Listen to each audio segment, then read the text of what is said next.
Indian premier league ক্রিকেটের বিশ্বের সবচেয়ে বড় ফ্র্যাঞ্চাইজি লিগ। আসছে 2025 থেকে 27 আইপিএল মৌসুমে এবার রয়েছে কিছু ভিন্নতা।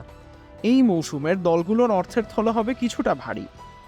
গত 28 সেপ্টেম্বর বেঙ্গালুরুতে আইপিএল গভর্নিং কাউন্সিলের মিটিং শেষে প্রেস বিজ্ঞপ্তিতে জানানো হয় এ সিদ্ধান্ত। তবে এই অর্থনৈতিক পরিবর্তন হবে দুই ধাপে, যার প্রথম ধাপ হলো নিলাম। আগের মৌসুমগুলোতে নিলামে দল প্রতি দেওয়া হতো 110 কোটি রুপি। 10 দলের এই টুর্নামেন্টে এবার নিলাম পর্বের জন্য দল প্রতি দেওয়া হবে 120 কোটি রুপি। এছাড়া মোট স্যালারি ক্যাপ বিবেচনা করা হতো মূলত নিলাম পর্ব আর ইনক্রিমেন্টাল পারফরমেন্স পে হিসেবে, যা 24 সালে ছিল 110 কোটি রুপি। তবে 25 মৌসুমে এর উল্লেখযোগ্য পরিবর্তন এসেছে। এবার মোট মাঠ দলগুলো পাচ্ছে 146 কোটি রুপি। তবে এখানেই চমকের শেষ না।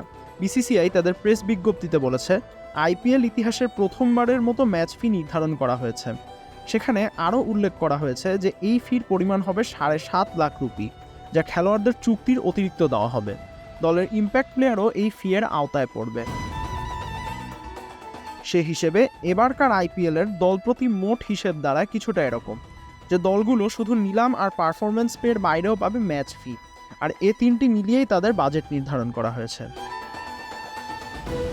প্রেস বিজ্ঞপ্তিতে আরও বলা আছে যে 26 সিজনে দলগুলো 151 কোটি আর 27 মৌসুমে পাবে 157 কোটি রুপি। আইসিসি চেয়ারপারসন এবং বিসিসিআই সেক্রেটারি জয় শাহ বিষয়টি তার সামাজিক যোগাযোগ মাধ্যমে আরও খোলাসা করেছেন। তিনি টুইটার পোস্টে জানান যে দলগুলো মৌসুমের ম্যাচ ফি হিসেবে পাবেন 12.60 কোটি রুপি। এছাড়া পুরো মৌসুম জুড়ে খেলোয়াড়েরা চুক্তির বাইরে মোট 1.05 কোটি রুপি পাবেন। বোঝাই যাচ্ছে এবার আইপিএল অন্য মৌসুমগুলোর চেয়ে জাঁকজমক হবে, যার শুরুটা হবে নিলাম পর্বের মধ্য দিয়ে।